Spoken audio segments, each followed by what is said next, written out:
Une information des autorités ukrainiennes. La ville de Mariupol, désormais aux mains des Russes, se prépare à une épidémie de choléra. Au milieu des ruines des cadavres, les habitants vivent désormais avec la présence de cette maladie qui se répand de plus en plus. Manque d'accès à l'eau potable, accès aux soins très limité, bien sûr, et très compliqué, ne font que renforcer ce phénomène. Hubert Coster. Toutes les conditions semblent réunies pour le développement du choléra à Mariupol.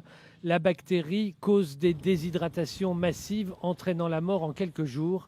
Elle se transmet par l'eau souillée par des excréments humains. Après 2 mois de combats intenses, la ville du sud de l'Ukraine a vu toutes ses infrastructures détruites, plus d'eau potable, plus d'hygiène et des centaines de cadavres enterrés à la hâte.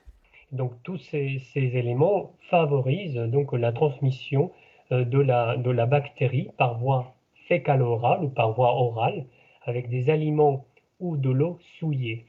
Une maladie qui nécessite une réhydratation à l'aide de solutions buvables ou intraveineuses, des traitements impossibles à mettre en place à Mariupol.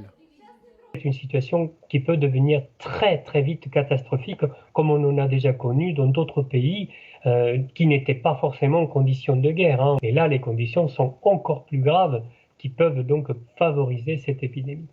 Selon les autorités ukrainiennes, la ville a été mise en quarantaine par les Russes pour éviter la propagation de la maladie.